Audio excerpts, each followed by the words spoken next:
What's good, everyone, and welcome to another episode of THRL, where two wrongs don't make a right, but three lefts do. Today, you'll be jumping into a combo between myself and Jason Mecler, a fellow cannabis enthusiast, educator, and product developer. Jason and I first connected a few weeks back, along with his amazing wife, Allie, over a quick bite to eat, and as the conversation organically grew, it was clear that we were amongst friends. After getting a glimpse into their stories, I knew I had to hear more, so I invited Jason to throw on the mic and talk more about his experiences. Don't worry, I do hope to have Allie on an episode in the very near future, but for now, tune in as we dive a bit deeper into Jason's journey so far.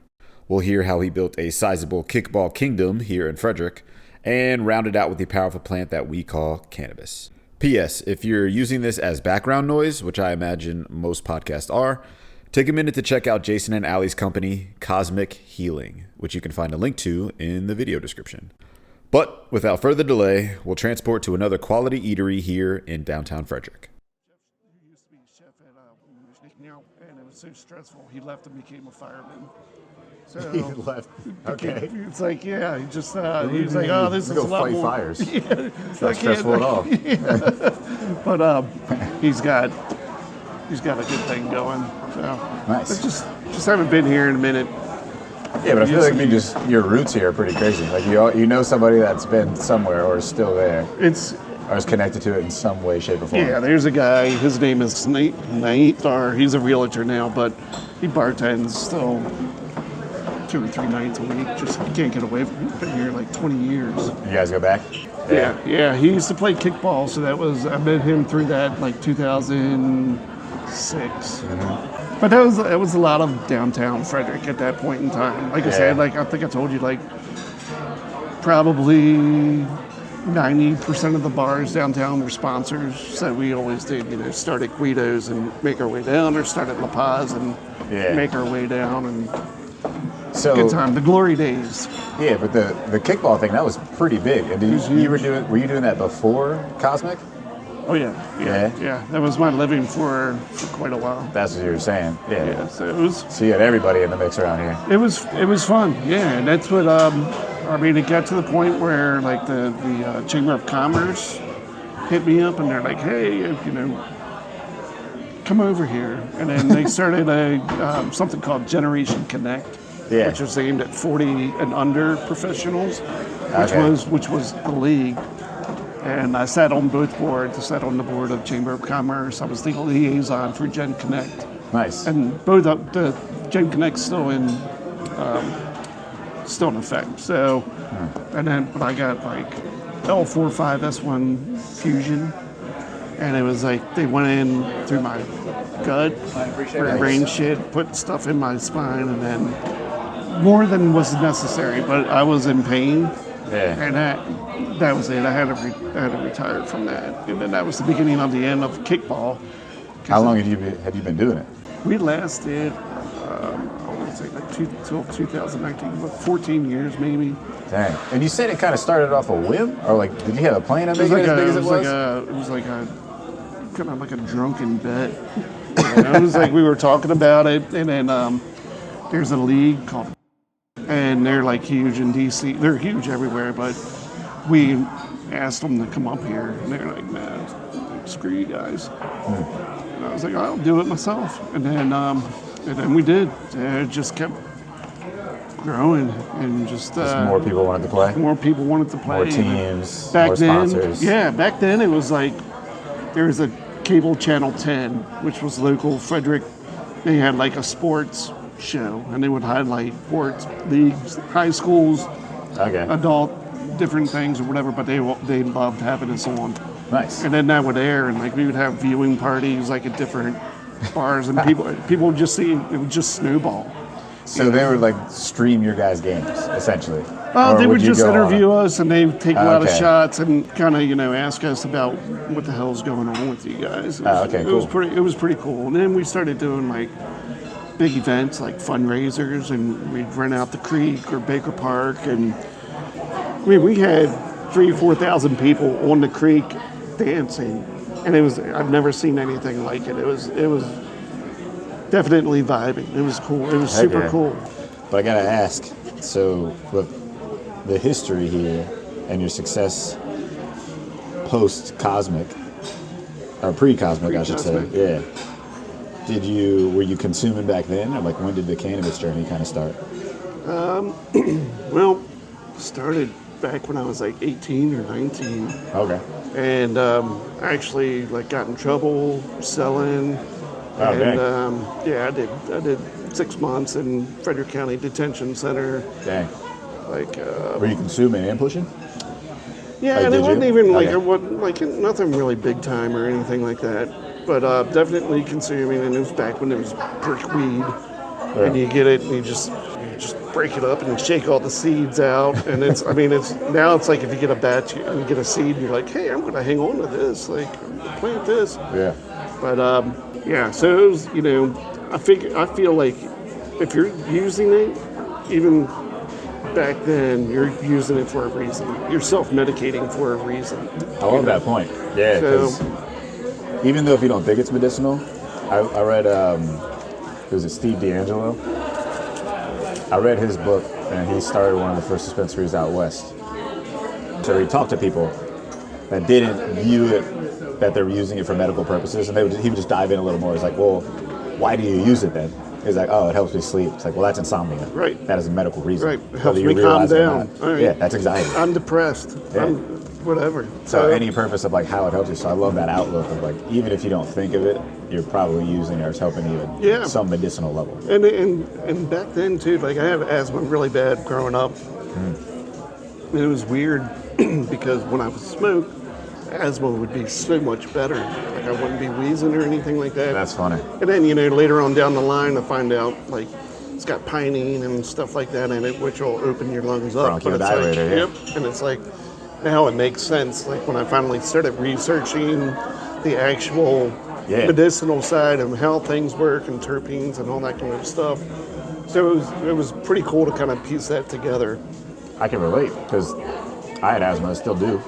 But that was a big, aside from being an athlete, like that was a big reason why I stayed away from it. Yeah. It was like smoking's not going to help my asthma. Yeah. And then in one of my previous roles in the industry, I did a webinar with a doctor just to kind of be a resource and talk about his expertise in it and stuff. And he touched on exactly what we're saying, like how it can help your asthma, how it can help your allergies without you really even noticing it, just in little nuances. And I've started to pay attention to that, and I've actually leaned off like my allergy medication and things like that, using different cannabinoids as well. Has definitely helped. But something that I had always thought that it might make worse has slightly made it a little bit better in those situations. Because little high story once, when I was medicating and like got into it in college, typical situation, I'm in a basement with a couple friends, passing around the bong. That inner dialogue starts to get pretty deep, and you just start getting a little paranoid, I guess. But I had convinced myself that I was allergic to weed. Well, I mean, there's people that do have allergies to it. I mean, you can make yourself worse by getting it, like you said, getting into your own head. That's exactly what happened to me, because that was the time where I had started to looking into it a little bit more. Like I had been consuming for about probably a year or so at that point, and the curiosity started to build. Like, let me learn about what's actually in this. And I came across terpenes, and I came across pinene. I'm allergic to pine. So that's when I got super paranoid one time. I was just like, is this going to be bad for me? Is it making it worse? Because it's said it's a bronchodilator, but to me, pine constricts my lungs because my asthma is allergy induced. Right. And I was just sitting there like, is this going to happen? And I'm freaking out. And obviously, the whatever profile it was at the time wasn't conducive to me. Right. But it's so interesting, again, of like how little we know. And there are these cases of people like, hey, if I do have too much pinene, it's going to do this to me. Yeah. Or be a negative side I effect. avoid it at all costs. Yeah? Yeah. It's not, it gets into my head too much. Really? Yeah. Okay. It's just, it can ramp you up. It can help, it can screw up your anxiety. Yeah, 100%. And I'm already there. I think I've told you before, like, I'm always trying to get grounded. I want the heavy stuff. You can't couch lock me. I mean, you used to back in the day, I don't know. I mean, that stuff was different. That's back when it was brickweed or kind bud or skunk or, those were the different kinds of weed that you had back then. Now it's like, it's just so everything's ridiculous. Crossed. Yeah. Like you really got to pay attention to that profile. Yeah. But I didn't learn about sativa and indica and like the basic properties there until probably like 2008, 2009.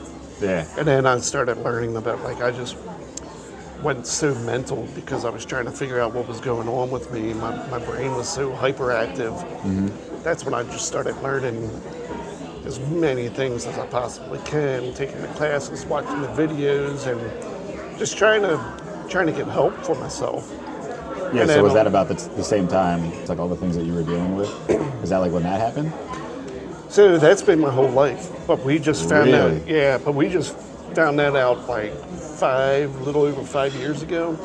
Oh, so And you were put it doing the all- research well Yeah, before I you had found chronic out, really? pain. I had chronic pain. So Okay. that was the main thing that I was looking for relief from. And it's why, I was going to different pain management. I was on so many freaking opiates and fentanyl patches and stuff like that. And it wasn't doing anything for me. Well, we weren't treating the problem, It's like now looking back.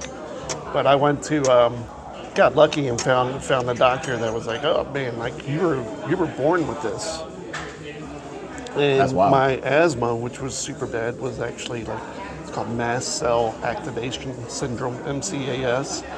And you're just hyper allergic to everything. Like I don't know if it's cytokines or something along those lines, just go wild. And so now that we knew that and got that under control, my asthma's also been extremely under control. I used to rip through an inhaler like every 2 weeks, and now No way. yeah, it was bad. I mean, That's crazy. I was going, like when I was a kid, I was in the ER. I was in the hospital for weeks at a time.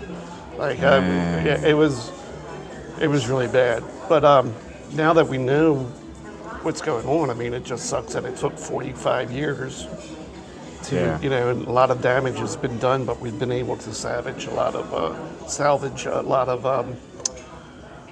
things, and make things a little bit better. So.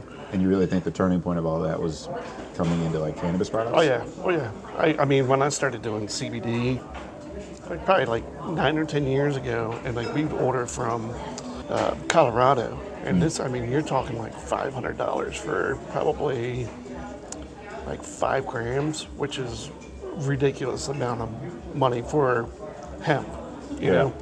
But we were desperate. We were trying, and that stuff started making me feel kind of floaty, feel a little bit good. Yeah. And that's when I was like, I went to my pain management. I was like, hey man, I want to get off this stuff. And like, it's not helping. Like, you're not going to be able to do it. What the hell kind of doctor says that to you? You know what I mean? Terrible. But this is back when the opiate crisis was like really bad. And doctors are just prescribing stuff left and right. They're no big deal.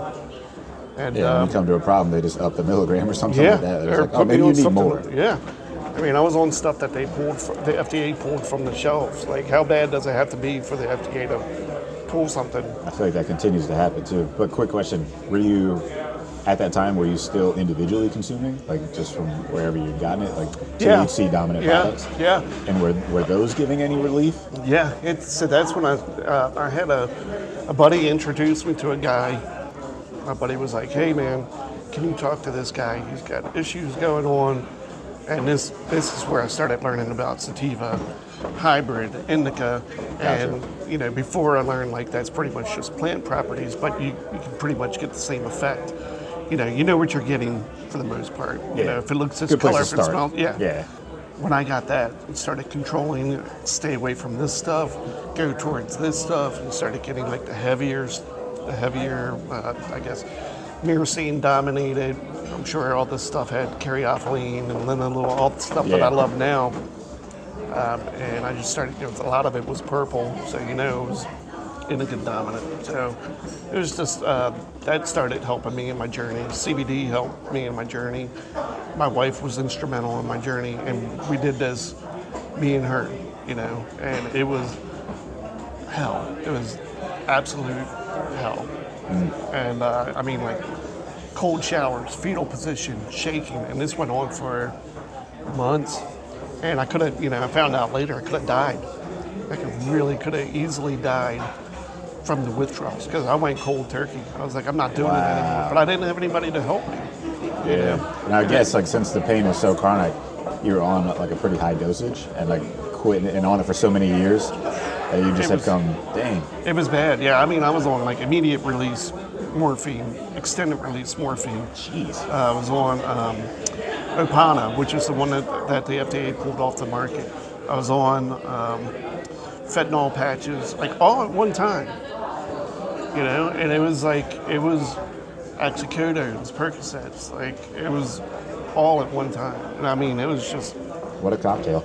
It was a hell of a cocktail, and I smelled like I was being pickled. I felt like I was being pickled from the inside out. I'd sweat, and like I'd get up from bed, you know, get out of bed, and went through a point where I was pretty much in bed for like 3 years. But you could see where I was laying because like sweat and all the chemicals and stuff would just sweat out of my body. Ugh. And it's disgusting. And I just couldn't do it anymore. And it was like, if I'm still gonna feel like crap on this stuff, then I'm gonna feel like crap and not be on it. You know what I mean? Like it wasn't fixing the problem. Yeah. And like I said before, like it was,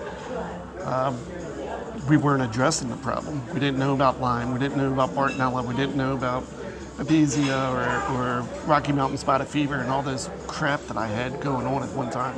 So it was. Damn, it's a journey and a half. It was a journey, you know. But it's the and you thing said that really only happened, like that discovery really happened in like the past 5 years. You were saying? The Lyme, yeah.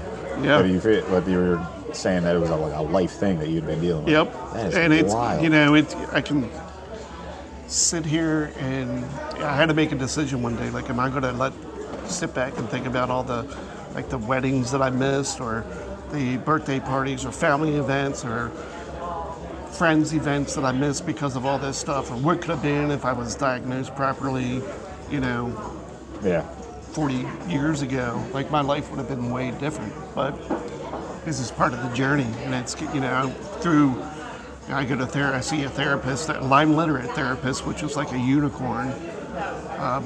But I see her every 2 weeks, and you know, I had to come to the decision, like, I'm not going to let that affect me. I'm going to use my journey to move forward and turn something that's been an extreme negative and almost took my life multiple times, and share this stuff that I have going on with the world, whether it's, you know, Lyme, education. My wife she retains the information better than I do, because, you know, she would be my advocate going to these doctors, and it's a lot. It's overwhelming, you know. And when you think you're going crazy, when you're telling your wife, like, hey, I have no choice. I'm gonna kill myself. Like, I can't do this anymore. And she was the one that was like, hey, you gotta please give me one more chance. Like, I think you have Lyme. Like, I've just been Googling all your symptoms, and she's like, let's go check this doctor out. Yeah. And we went, and they make it so, the CDC makes it so that it's really tough for you to go to get like proper testing. Mm-hmm. So we paid thousands of dollars out of pocket. But it went to there's only like one lab that does this testing, Igenics, and they did the testing, and it came back, and like, I was CDC positive, which is really hard to do, because like there's bands that show you're positive for this kind of stuff, and they require like 5 bands. Well, the CDC removed 2 of those bands that were like the big indicators, and they removed it from testing. So testing is less than 50% accurate, like for the regular person. So people go get tested. They're like, hey, I had a Lyme test and it came back negative. It's like, you need to find a Lyme literate doctor, and if you can't afford to test, they need to treat your symptoms. Yeah. You know what I mean? Like, there's some distinct things. It's like, oh, well, I didn't get a bullseye. Well, I didn't have a tick on me. Like, they said I got it in utero. Like, I was born with it. What they That is wild. And when you dive into this kind of stuff, like, there's a lot of people, like mainstream people, that are like, oh, it's not possible. And then there's people that do the research. They're like, no, it's a real thing. So it's just kind of. It's like such a unique battle. Yeah. It seems. It's very few have dealt with this. And it's you learn when you see advertisements in the doctor's offices for procedures or medicines or some kind of incentive, like, hey, check this, like, it's bullshit. You know what I mean? Like, there should be no incentive. The incentive should be, I want to get this person well. I want to get this person feeling better. I want to fix them where, you know, I'm sure you've heard it before, like, there's no money in the cure. There's money in the treatment. So, you know, so it's like a lot of these line doctors to treat you are putting their license on the line. You know, if they treat outside a 30-day antibiotic schedule, they can lose their license. And you need at least 60. Really? Yep. You need at least 60 days, minimum 60 days. Like if you found a tick on you today and you don't, you know, you weren't sure it was attached to you or whatever, you would need a minimum of 60 days of antibiotics. So, and that's not the norm. That's not mainstream. So it's kind of. But they'll lose. So if any cycle they put somebody on, if it extends further than 60 days, they're at risk of losing their license. Yeah, they're treating you for Lyme. That seems kind of weird to me. Yeah. But I do agree with you. Like, I heard this saying, Big Pharma doesn't create cures, they create customers. Yep. And it seems like there's some truth behind that. There's a lot of truth behind it, and it's sad. It is. I mean, just like you were saying, like, I couldn't afford the test to even simply, not to treat this, to find out if I had this. Yep. And that was thousands of dollars, like you were saying, out of your pocket, which seems so backwards to me. Yep. Is that like, hey, I'm not asking you to treat me. I just want you to tell me if I had this. Yeah. Like my stuff's not covered by insurance. I pay a lot of money out of pocket. Some of my meds are, but that's for side things that are wrong with me.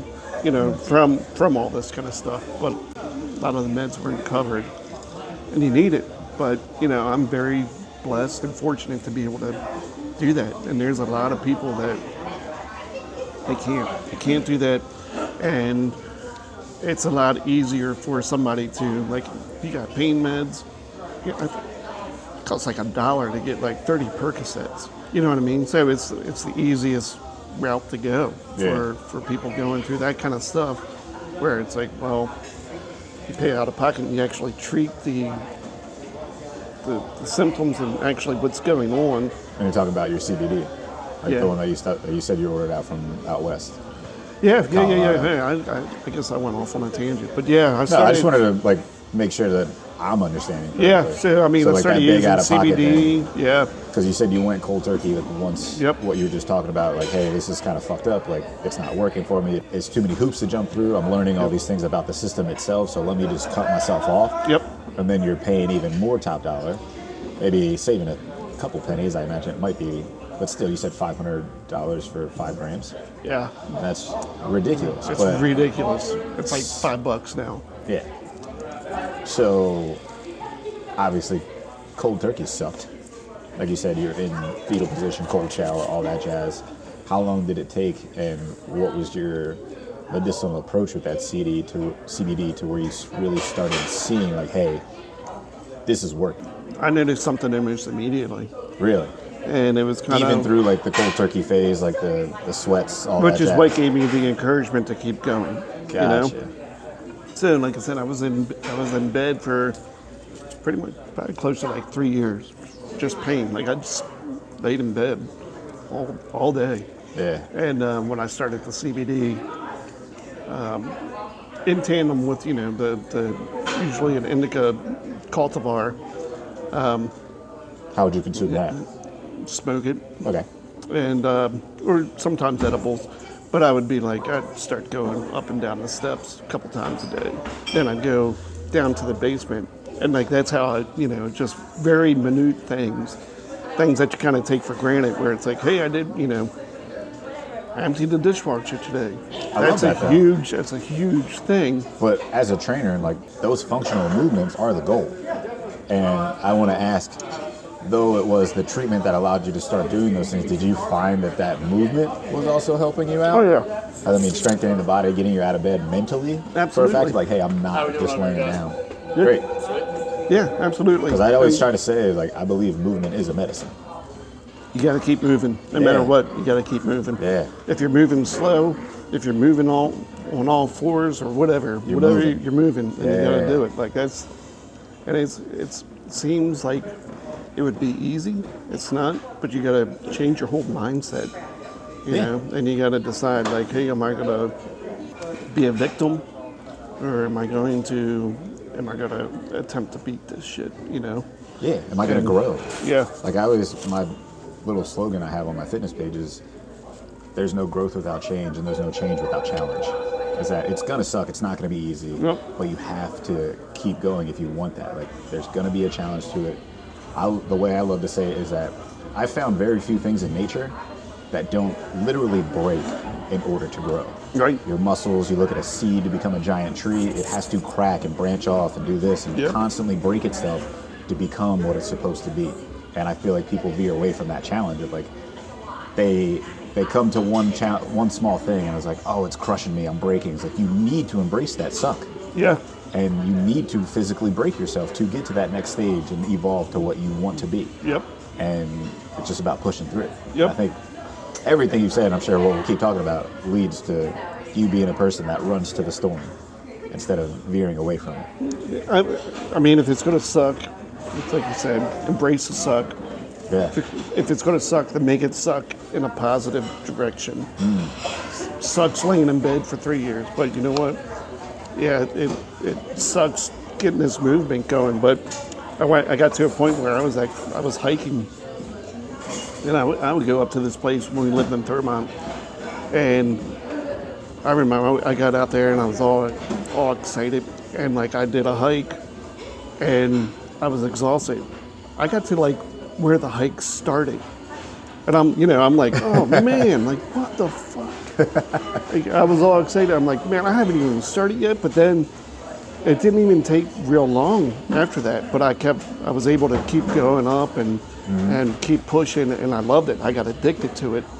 Love that. And then I'd get these sinus infections every couple months, and I was on Levaquin, which I don't know if you know anything about that, but there's some antibiotics that'll screw your ligaments up, tendons up. And I got out of my truck one night and my ankle snapped and I tore all the ligaments. So I got into so I was getting into like this great big thing. My wife was going out with me hiking, and it was great. And then that sidelined me again. Yeah. You know, and then they found out like I also had mold exposure, which it's really common, and a lot of people don't know about it. It's really hard to treat. So how did they discover that? Did mold test. That's another one of those tests that a lot of doctors don't think about or whatever, but it's everywhere, especially like living downtown. I think I probably got it like. I remember seeing black mold in one of our apartments that we lived in. Oh, that sucks. That needs to be fixed. But you're breathing that in, and it's like you don't realize, like, you don't have anybody telling you, like, hey, dude, like, that's more than just an eyesore. Like, that's actually going to screw up your sinuses and your lungs and screw up your brain. Hit you years down the line, you realize, like, oh, this is what did this to me. Yeah. Yeah, and I got serious about that. I lived in a real dirty college house that was like condemned.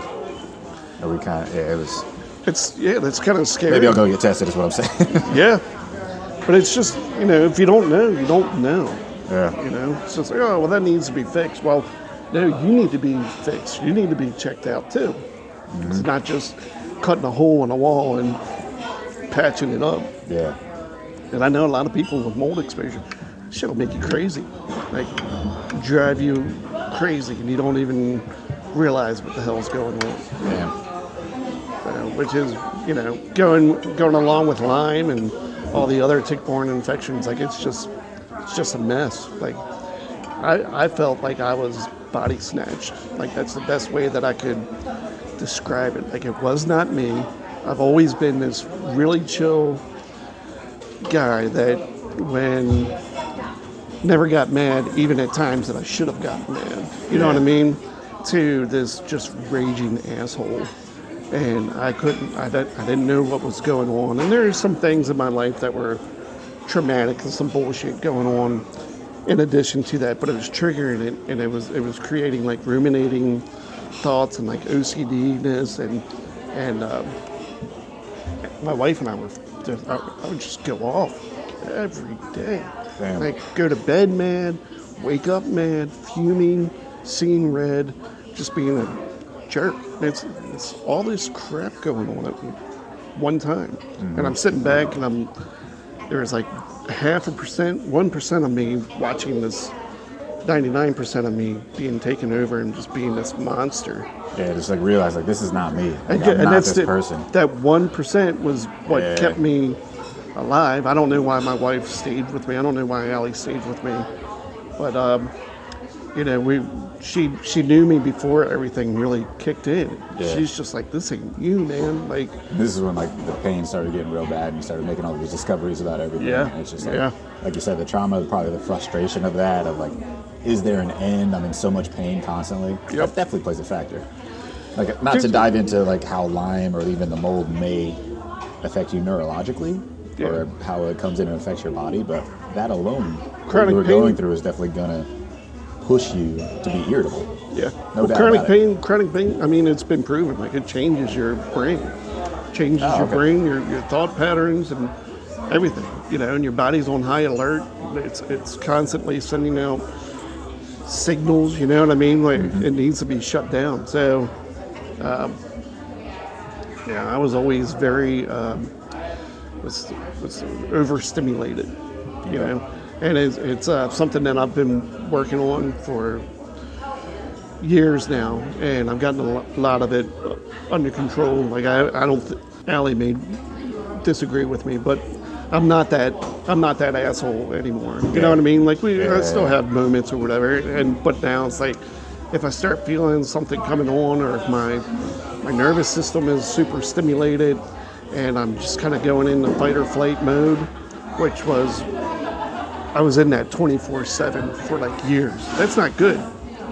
But now I got it under control. I got to the right doctors. I got the right treatment, and so I'm able to keep that under wraps. Like, I really haven't had an episode in a very long time. Yeah. A little closer to that homeostasis, kind of like an internal balance. And I take a ton of CBD every day. Yeah. I take, I do my CBG, I do my CBN to sleep, I do T8, I hit my pen here and there. I don't really do that much. Like, I've gotten my body, my endocannabinoid system, like, kind of fixed to the point where I don't need to do that kind of treatment all the time. Yeah, you got to kind of your regimen, your routine down. But no, I think that's a big thing, and I've seen it change in my consumption over the years as well. Part of it being uneducated, and then also, I think, just growing and life changing, and the needs that I have, I guess, as you get older. But my consumption habits have changed dramatically, from preferring carts to flower and getting CBD dominant products, and even dabbling more with CBD. Right. Because to me, if you'd have handed me CBD or told me to talk to me about it in college, I was like, you're handing me mids. Like, what the fuck am I going to do with this? Right. Can't get high off of that. Yeah, exactly. I even had a spill of it when I lived in Baltimore. Is that a CBD shop opened up near me. And I was like, all right, this is legal. Let me go grab a couple of CBD doobies. And I found it helped, but even at that time in my life, I was like, this isn't doing what I needed to, and yada, yada, yada. And thankfully later, at least for me, I'll take CBD dominant products, mainly so like topicals and things like that, and transdermals. But when I first jumped into the dispensary, we had CBD dominant Blue Dream. We would sell it by the quarter. No one would buy it. I remember buying it one day because I got it for $1. I was like, I'm not gonna say no. And someone at the store suggested, hey, mix it in with other flour, you'll find a good balance. It's not exactly a 1-to-1, but one of my favorite things to do now is when I can find it, getting a CBD dominant flour and mixing it in with a heavy indica. Yeah. And it is one of the best balances. Game and the best. changer. Oh my God. And I was like, that's my journey, and that's the way I like to consume it. But if I'd have just slept on it and not given it its chance, I would have never found that feeling in the situations it helps me with that kind of mixture. And I think that's necessary to be open to continue to explore it, and why the education is so important. Yeah. Look, it's not all THC. I know that's what's being pushed to you, and that's what's making the money nowadays for these companies and stuff, or what the majority thinks. But step outside that box. Try some non-inebriating products. Seeing how it might change your life. Think about what all this plant can do for you. Yep.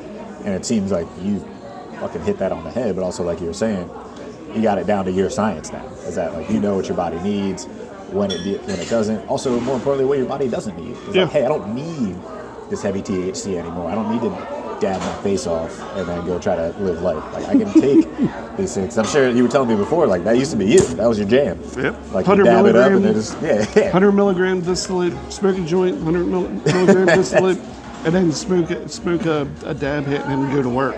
And I'd function. Like, I mean, you couldn't tell. Yeah, but I think that's what you needed at that time. And I love hearing people's journeys and, like, finding out what profiles work for them. Because when I was on the podcast a couple weeks ago, I think it was Lindsay was saying she likes a dab before working out. I'm not that way. Like, it has to be flower for me. If I get too much THC before I go work out or really do anything, I get way too foggy, too trapped up in here, like kind of a headache at points. Because to me, I think it's just too much THC for my endocannabinoid system, for what I'm trying to function with. But I think that's what speaks to this plant and the power behind it, is that you can find a way that it really helps everybody without all the negative side effects. And again, like you and I both preach, it's not for everybody. But if you do want to use it, there's a lot that you can learn. There's a lot of different ways that it can benefit for you once you take that time to really figure out what it is you need, cannabinoid and terpene, the entourage effect, like that whole balance between it. You just got to keep an open mind. Yeah. And you got to be willing to test things out. Yeah. And not get discouraged and just kind of keep going until you find that balance, until you had the aha moment, or like, holy shit, like I feel good. Right over here, guys. I found my screen. Yeah, everything's great.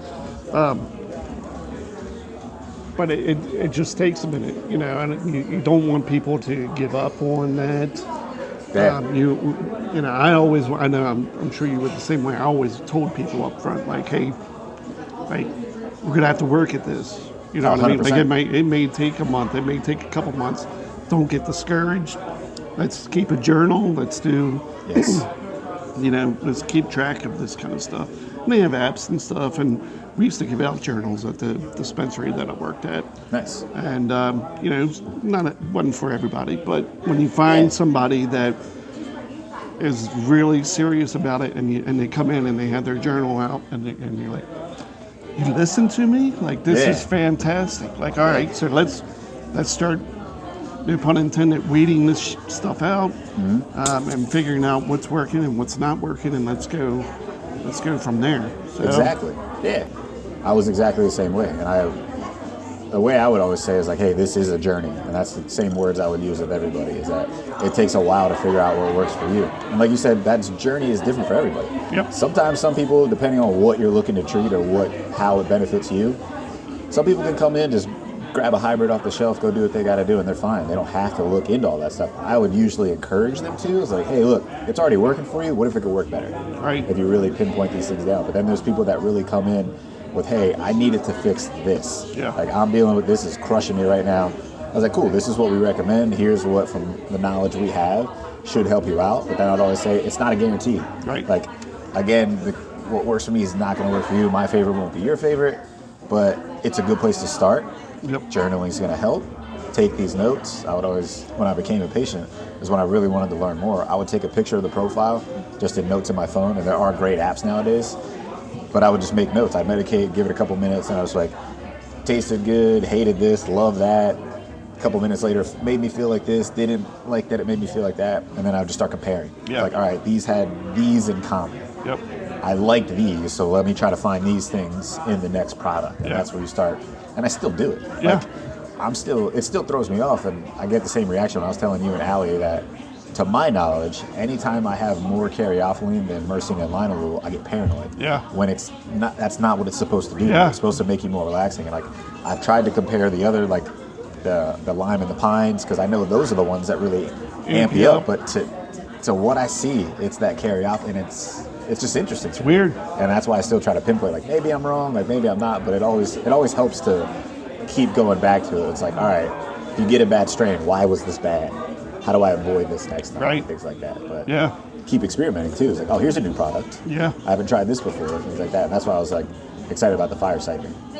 Yeah, I wanted to, It doesn't have any cannabinoids in it or anything like that, but it's still it's medicine and it's I would say it's a health and natural. wellness product. Oh, Like yeah. the ginger, everything that you have in there. Yeah. I've been playing around with the idea of making my own ginger ale because I saw some guy do it on Instagram the other day. Yeah. It was just like extracting the ginger, boiling that, I think, and then just adding it to seltzer water. Yep. And things like that. And you can actually add other things into it if you want to put lavender and stuff. I think that'd be pretty cool. So that's why I want to dive back into that. But when did Cosmic become a thing? Like you went through the journey, you did the cold turkey, yeah. you started getting, it was like, yo, this cannabis is the main thing I'm using and it's really helping. Yeah. When did it jump to like, let me start making products? And when did it come to like, let me start selling these? Yeah, so that was probably about 8 years ago. You know, I Okay. started working with transdermal salves. I've in a bunch of groups, did a lot of research and learned some things. And I'm like, I'm gonna make stuff that's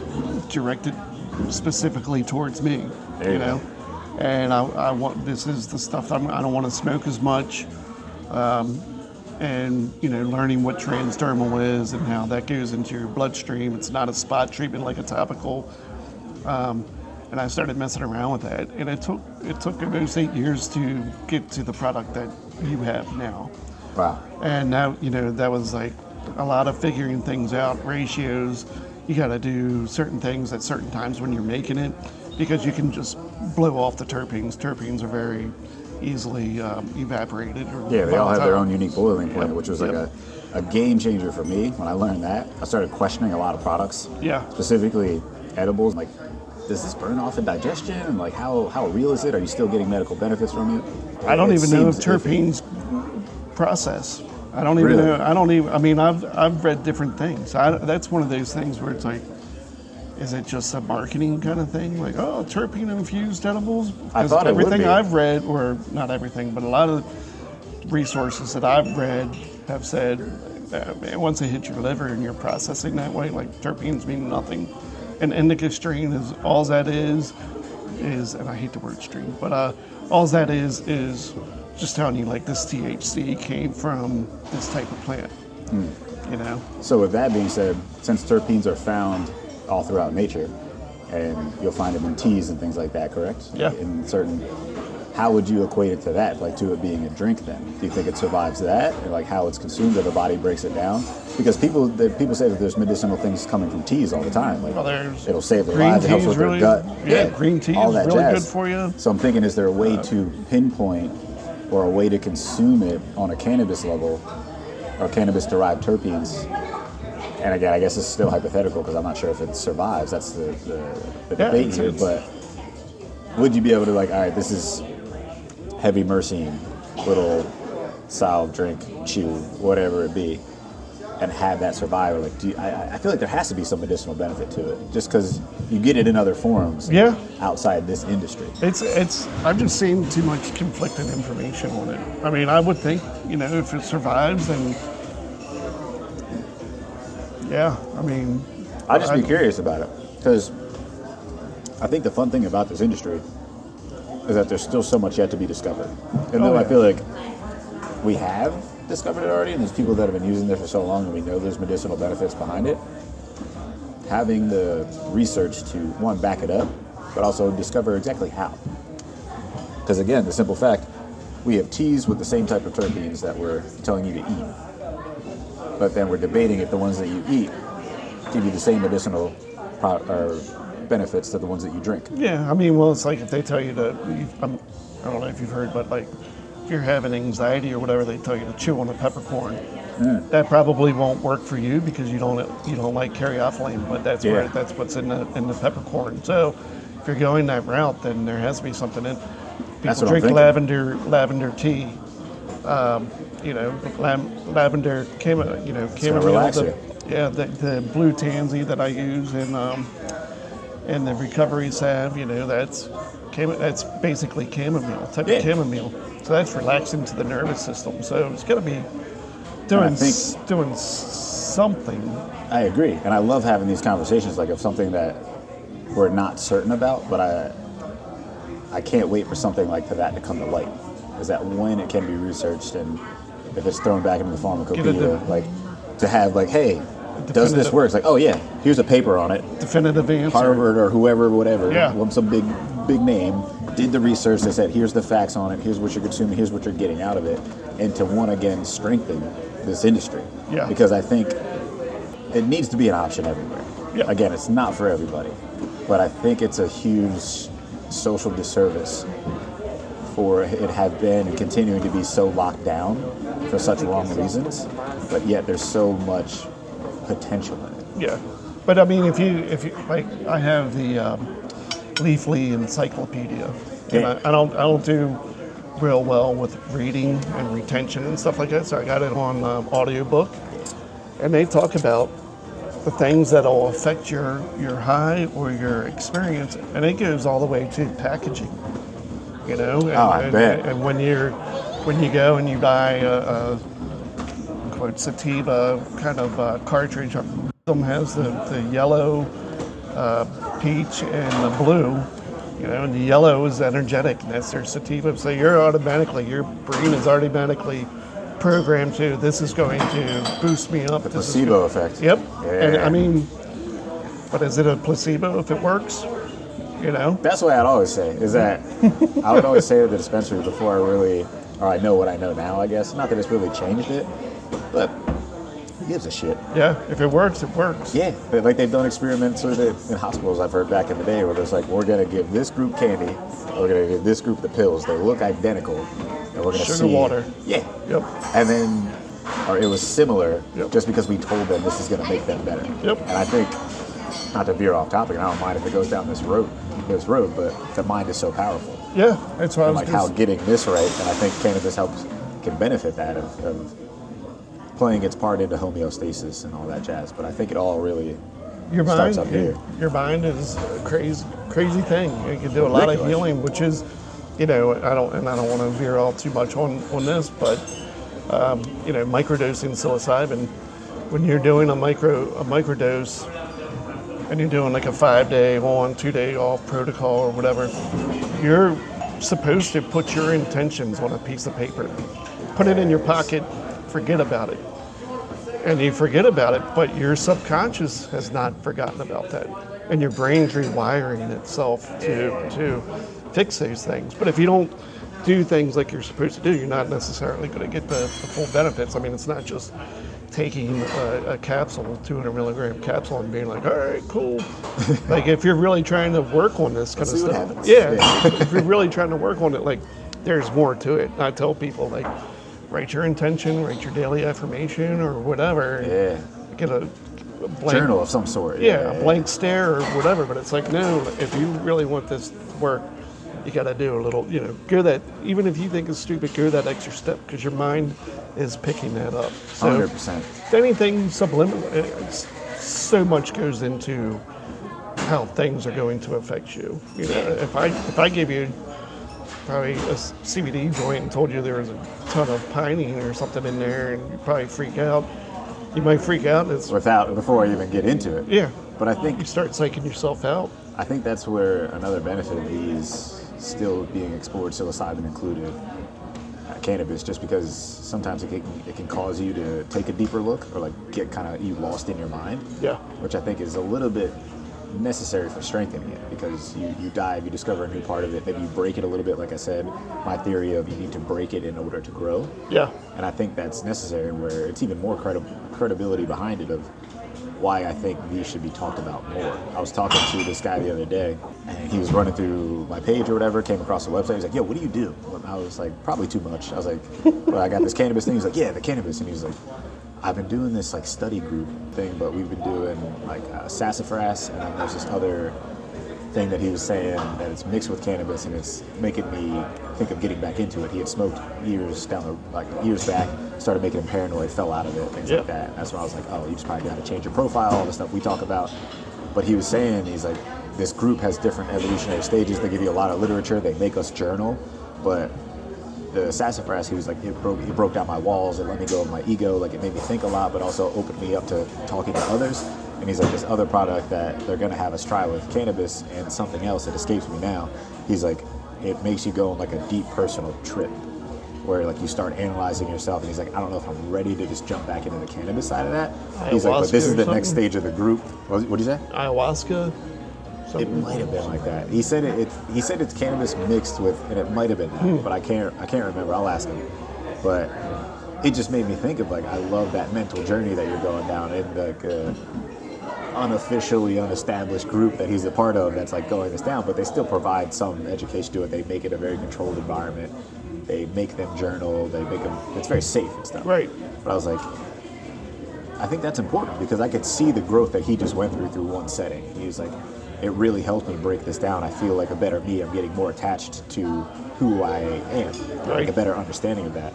And I think a lot of people could serve to do that more. Yeah. And they get caught up in, obviously, not to sound cliche, but the rat race, and I got to do this, and this is the life I'm supposed to live. It's like, what kind of life do you want to live? Right. If that's it for you, great. That's awesome. Because I got a lot of friends like that. I got family where they're just like, I'm going to get this great job.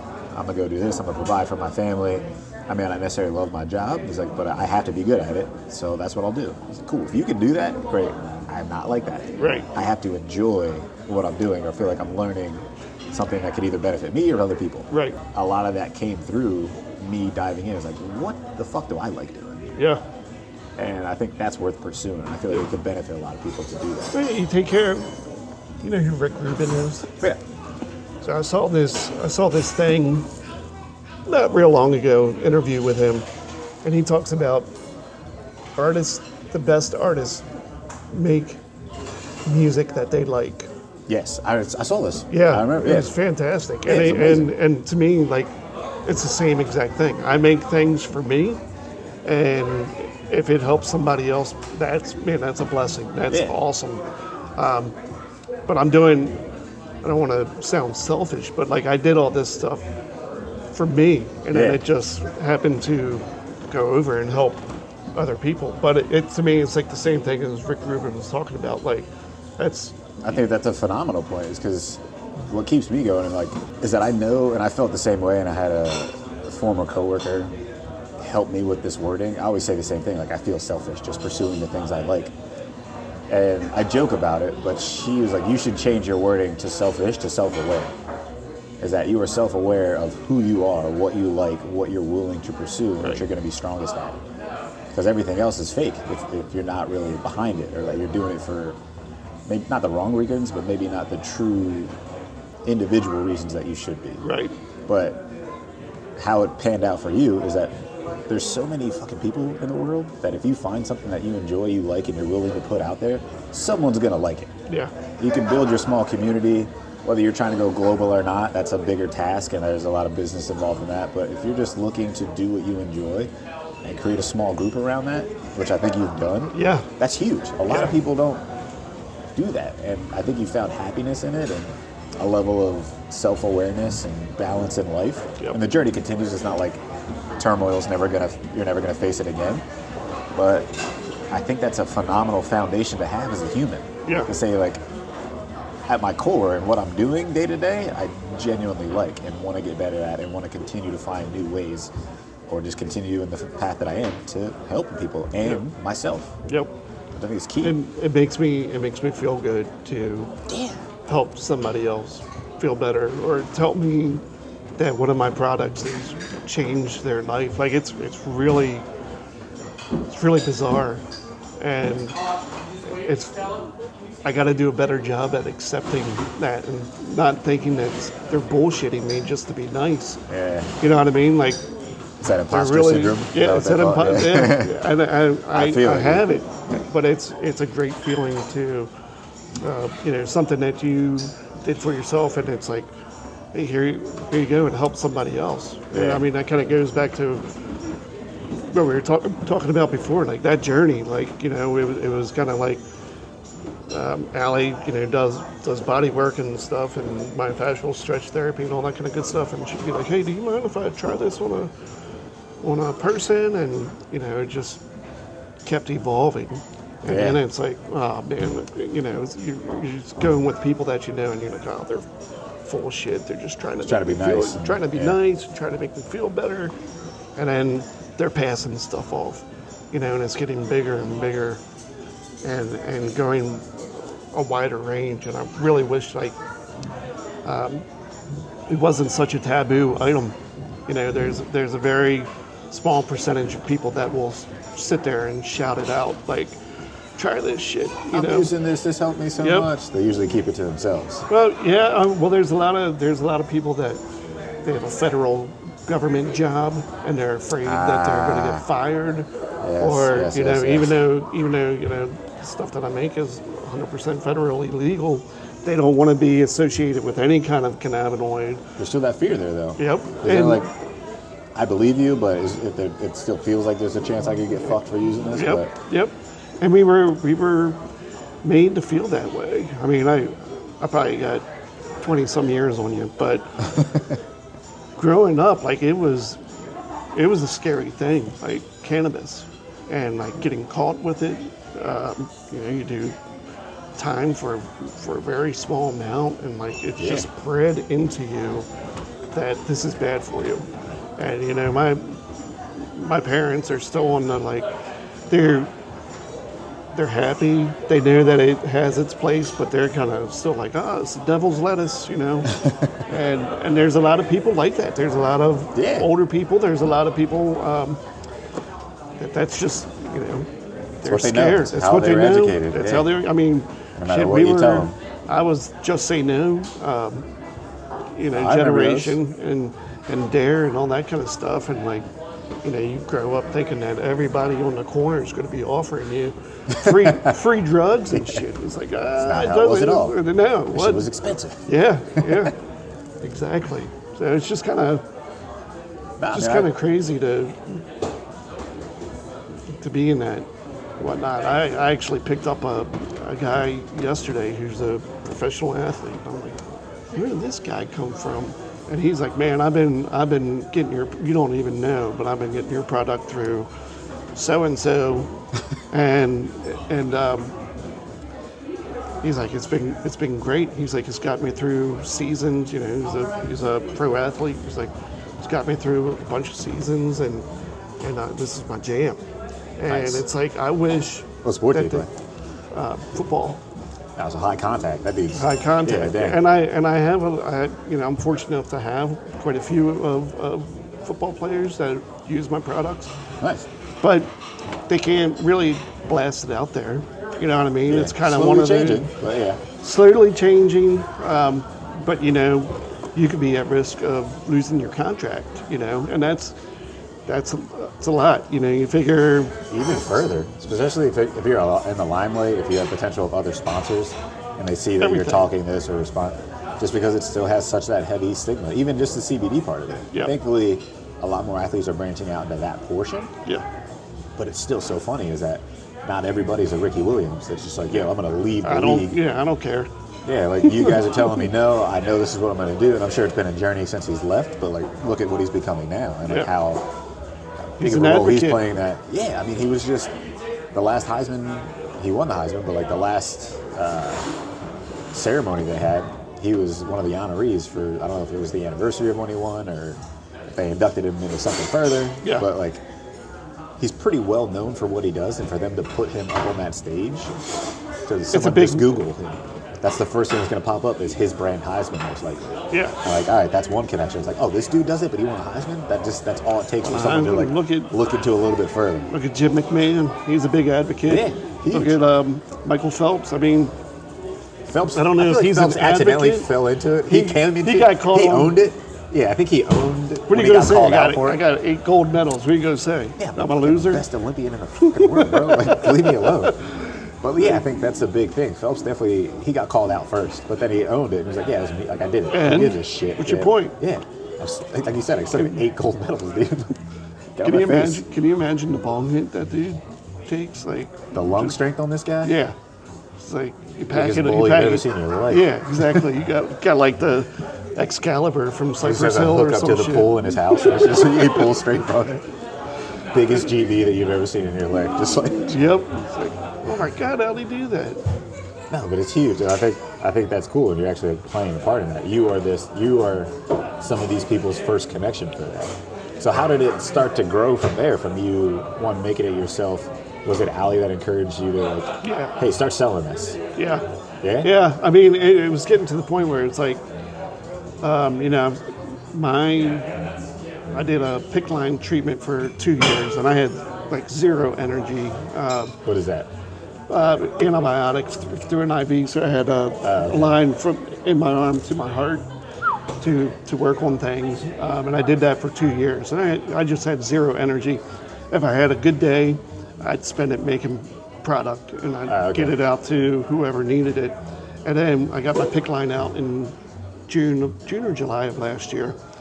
And, you know, we threw this idea around, and I'm like, you know what, I'm selling it. Like, I might as well make it legit, start building some equity, start building some value to this, because you know, and put some legitimacy to it. Because, you know, I'm not, the stuff that I get is tested, but I'd make it, and I wasn't having it tested again. You know what I mean? Like, it's like, approximates and that kind of crap. Yeah. But it's like I know how to do all this stuff. I have some clientele from doing it before, and it's like I got to go at my own speed. You know, like I don't want to. I don't want to go and let anybody down again, because I have a week of that I'm down. You know, or a storm front moves in and it just destroys me. So I have no energy. You know, if I can't let myself down, but I don't have people relying on me to be there like 8 hours a day or something. I can work at my own pace. If I got energy at 8 o'clock at night, I'm working from 8 till whenever. If I got it at 6 in the morning, I'm doing it. You know, I don't have to do 8 to 5 or 12 to 8, whatever. But, you know, it's you know, Allie was the one that really pushed me into it. I still get nervous about it. I got a good feel for it. There's some days that I'm like, holy shit, like if it continues to go like this, I'm going to have to pick up, we're going to have to start figuring things out, bringing other people in. And then there's days where it's like, all right, well, this is cool and under control. And then there's days where it's like, all right. There's got like 30 orders. Yeah, so it's, you know, it's good, but it's going at a very good pace for me right now. Nice. I mean, considering I started this in November 1st was my like official launch of being a business. So I'm 2023? Yeah. Dang, So I'm not even 4 months into it. Love that. And you know, we're increasing. We're getting the visibility out there. But I'm going at my own pace, and I'm not overdoing it. And I'm, you know, what I just went through with the PICC line and all that kind of stuff, and even like the past 5 years, like it's just a lot of scary stuff. There's a lot of PTSD that goes along with all this kind of stuff, and like you can crash at any time. And dude, there's just too many other people like me out there. You know, too many broken people, too many people that just, you know, they don't have the support that I have and all that kind of stuff. I just gotta. My thought is it's unrealistic. I want to save the world. You know what I mean? But can't do that. But I want to be able to take care of as many people as I possibly can and help them. And you know what? Sometimes it works. A lot of times it works. Sometimes it doesn't. I'd say it's working. Yeah, I mean, just to give you some credit there, and like a little challenging thought I would like to add is that I don't think wanting to save the world is a terrible thing, but the way I always put it to myself, because I think of the same thing, is I always joke around like I'm trying to take over my world. Is that I get there as the world, but my perspective is all I really have. Like this is what I see. I'm the one that's with me all the time.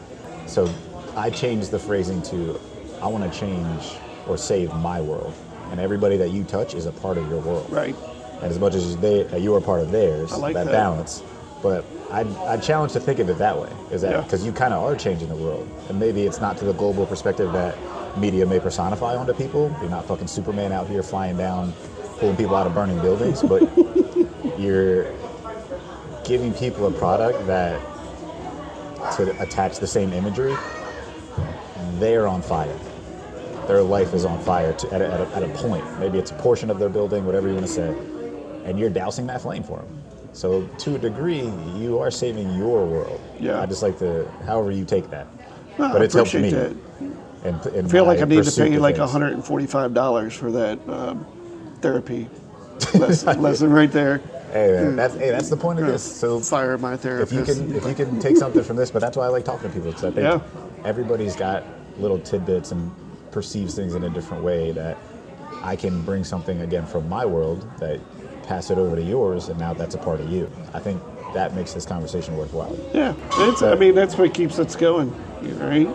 Yeah, like you said, you're debating, is it working? I think it's fucking working, dude. Like, I mean, my goal, and I've been shot down so many times, my goal was to get it in processing with THC, with the Delta 9, giving it an additional cannabinoid that can help you. I mean, there's a lot. Yeah, there's medical benefits from both. That's why I'd always push people to 1-to-1s. And I was going to ask you about that. I would love to add THC. I mean, it has additional medicinal properties to Absolutely. it.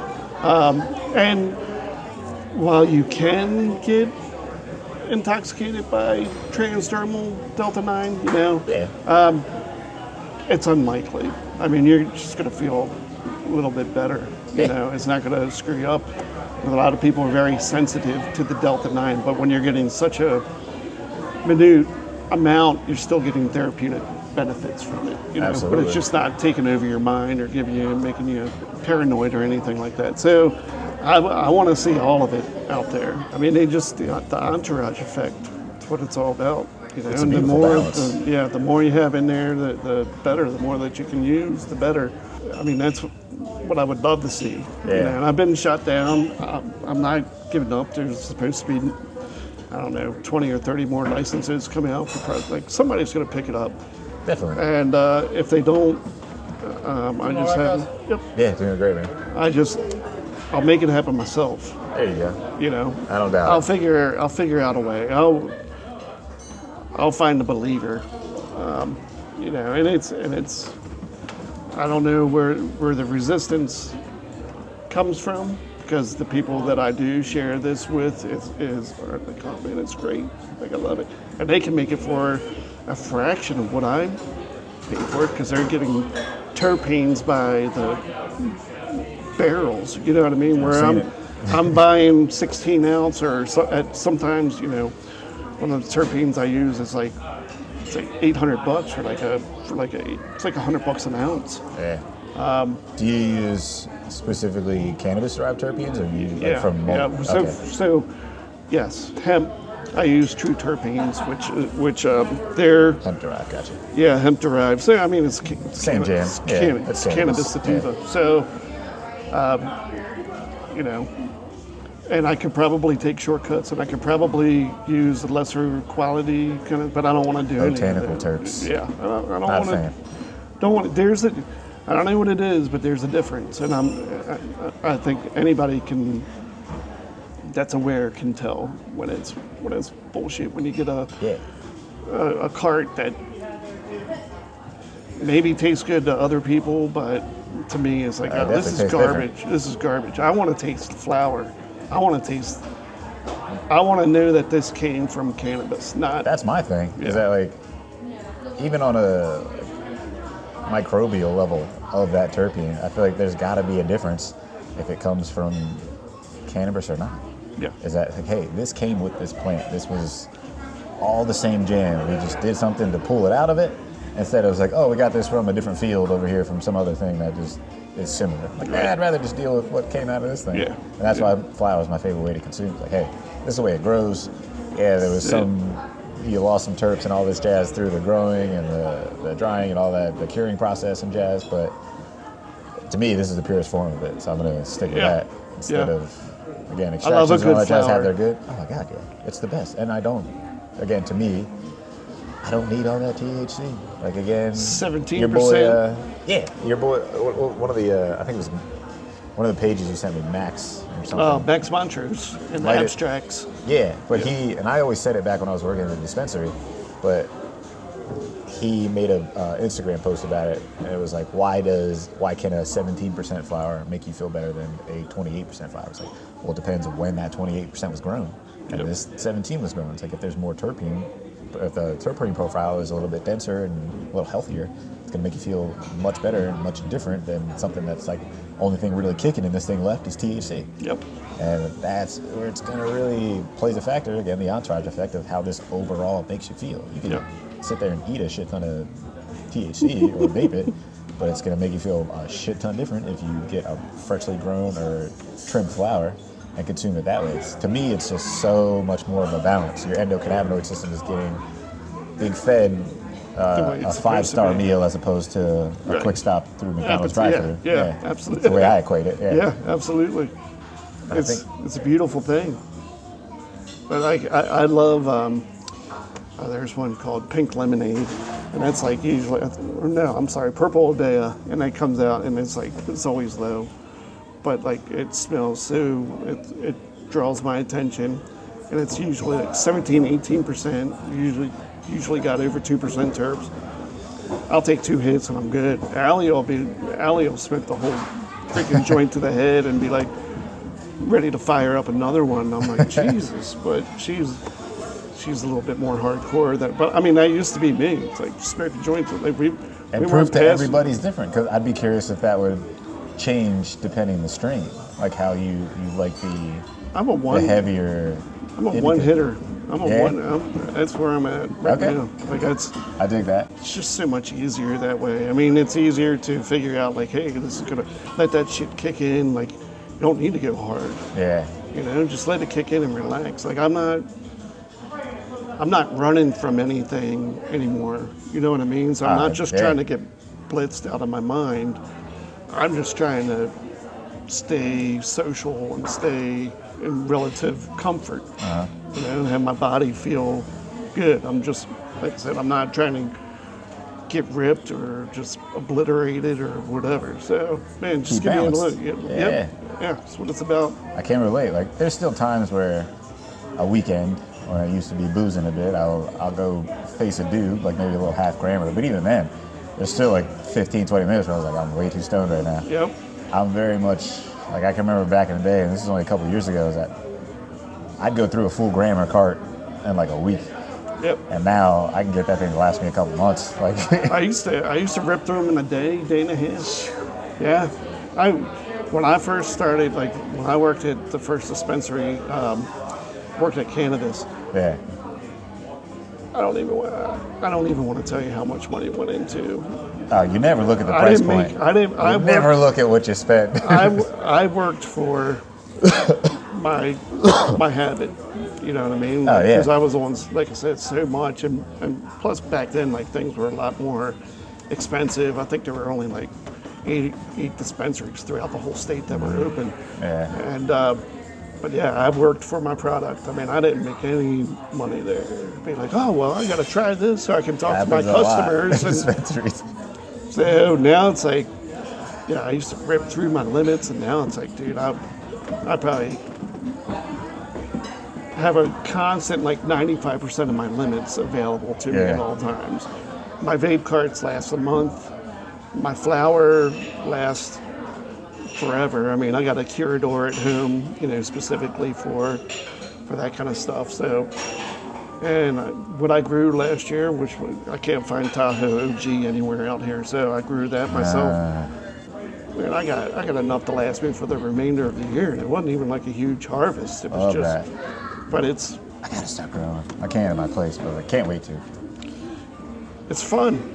I don't doubt it. Yeah. I'm an instant gratification kind of guy, so I never thought gardening or growing would appeal to me. But dude, when you can go down there 3 times a day and you see growth, you see movement, you see changing color, you see all kinds of crazy stuff, and it's like holy, and the whole thing. I'm doing this, and it's like it looks alien. It doesn't look like anything else. Yeah. It looks like it's like the octopus of the plant world. Like it's like this came from somewhere else. Like this is. I don't think this is necessarily an earth-born plant. You know what I mean? Like it came. Somebody gave this as a gift.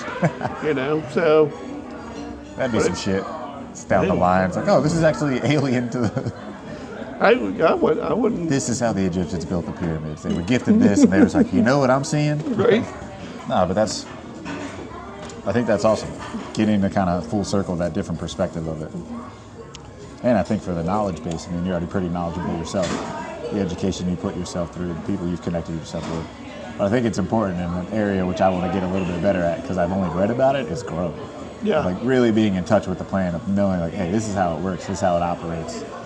Yeah, I mean, it just makes it full circle when you know the whole the whole process. Yeah. And it's not like I'm not an expert grower.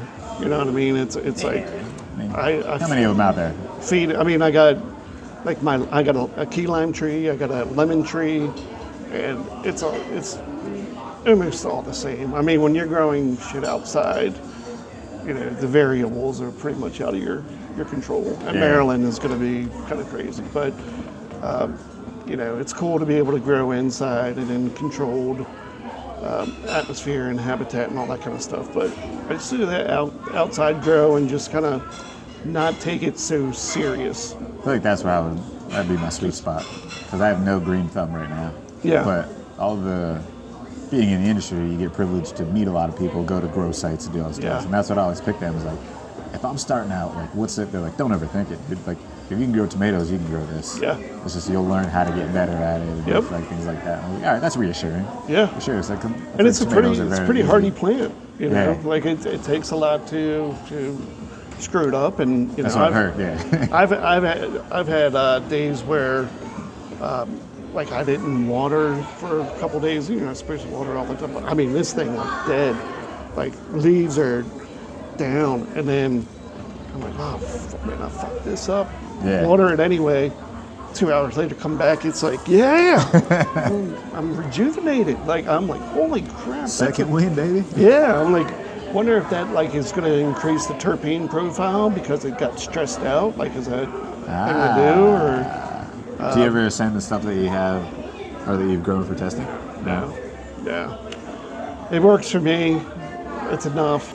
So it's just me. So I mean, I know I took care of it, and I know that, like I said, pretty much no matter what I smoke, it's just one and done. It's just Yeah. a one hitter, take a pull. Maybe 10, 15 minutes later, take another, but I'm a lightweight now. But I'm, you know, everything else, CBD, salves, and all that kind of stuff, like I do that all the time. You know, start my day with, I was going to ask, like, what is the daily consumption look like, since you're kind of throwing in a bunch of different cannabinoids and the different consumption methods?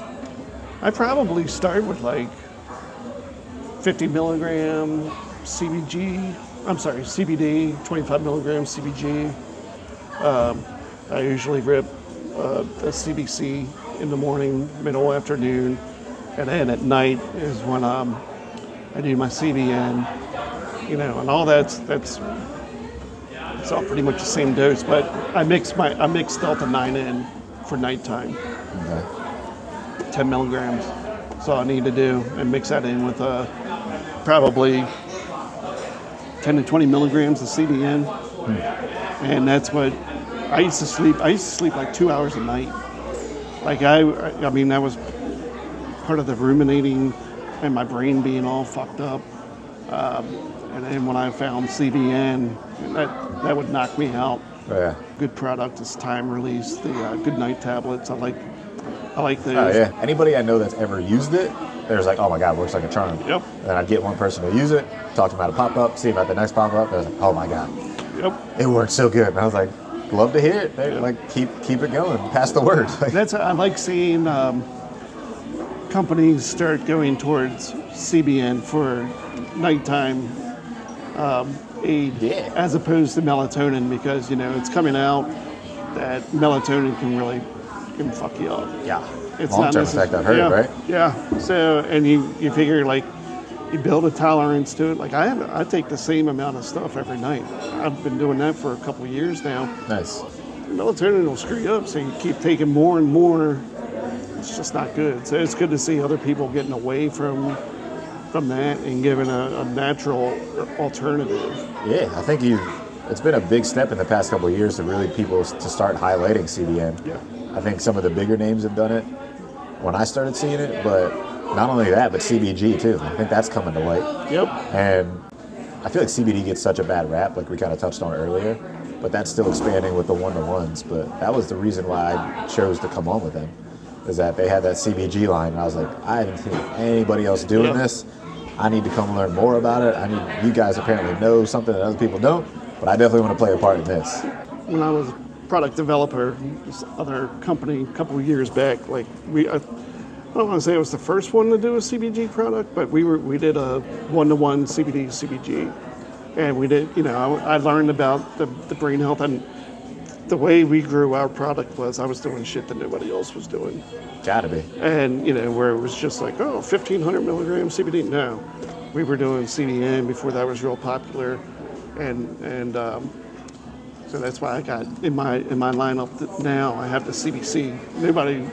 Not saying nobody's doing that, but there's very not. little. You don't see a lot of people doing CBC. Almost anybody. And I think that's going to be the next one. It's just expensive. Yeah. You know what I mean? But I heard CBG was like that, and still kind of is. Like, where do we get it? How do we extract it? Like, it's still very it's unknown. It's definitely come down a lot in price since I was bet, dealing with it. But like you said, you were kind of like one of the pioneers, and I imagine there are people throughout the country like unofficially doing that shit. Yeah. Like people out in Humboldt probably know so much shit, and like I've tried this, I've tried that, I've got this Connects that's tested this, and they've probably been doing it so much longer. Yeah. But it's just under wraps. Yeah. And the history of raids and what goes down in the triangle and all that shit. Yeah. There's still a ton of stuff. I mean, there's people doing. Yep. Yeah, thank you. There's start seeing like THCP,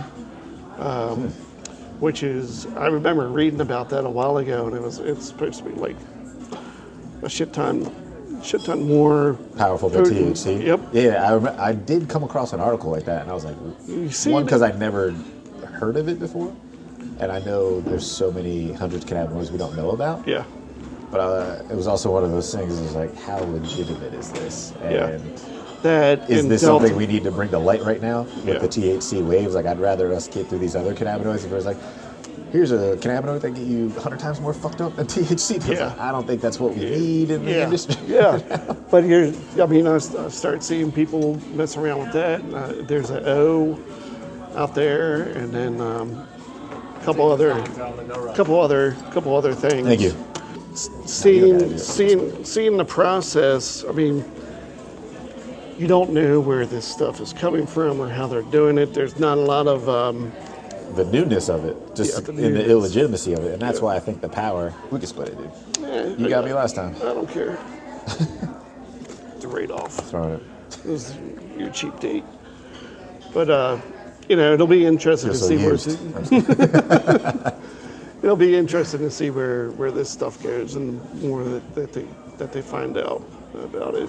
That's what excites me, though, is that development and it gets. We don't know shit. We know still nothing about it. We're still at the tip of the iceberg. That's what I'm saying, and it's just, I know it's going to take time, and I think it got really frustrating being in the industry, talking about it every day, living it, talking about the same cannabinoids. And I always loved waking people up to it.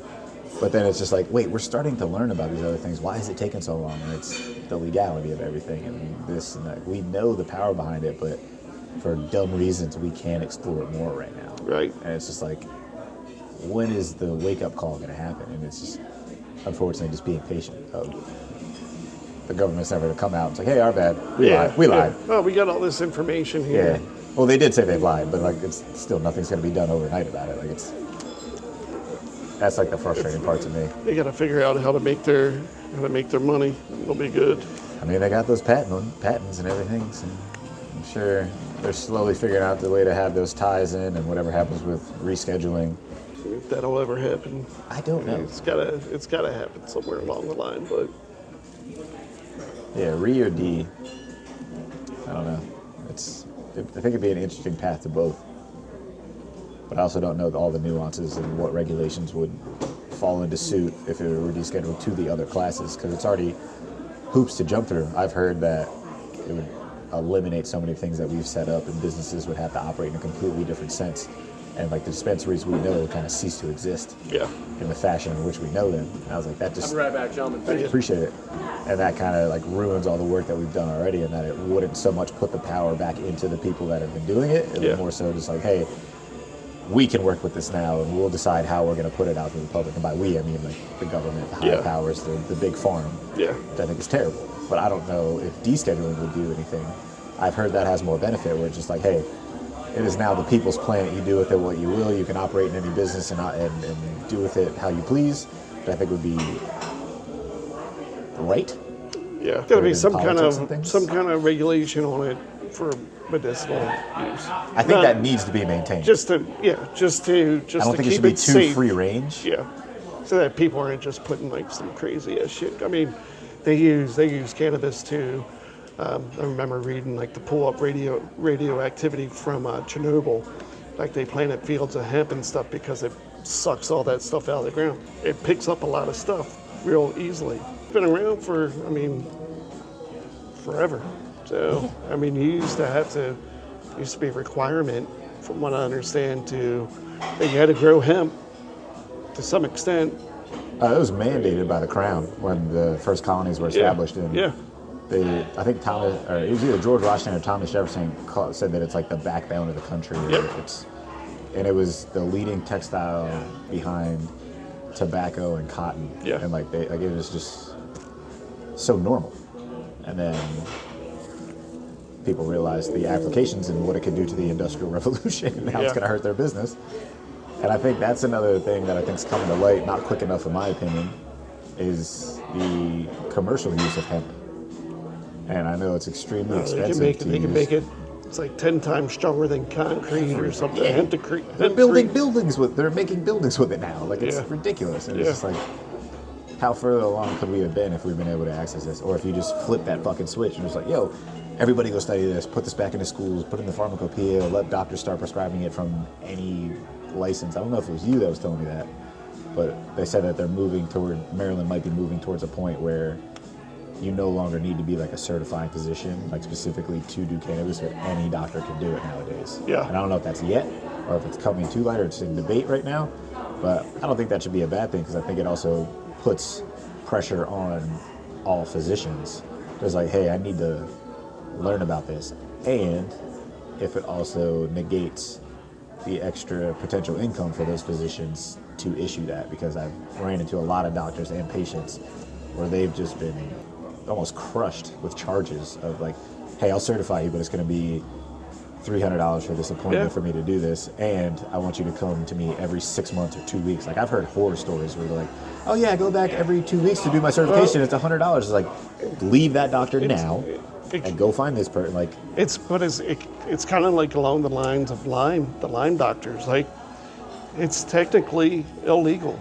You can lose your license. I mean, it's Maryland, it's legal, but federally, it's not. So if the feds wanted to come in and, hey, you're prescribing cannabis, so there's people that are just forced into the position, or they're paranoid, or they're worried about, not paranoid, but worried about losing their license for writing a recommendation. Yeah, look what happened to banks when the first dispensaries came out west. Like, if you found that you were giving out loans to open a dispensary, they would come and fucking...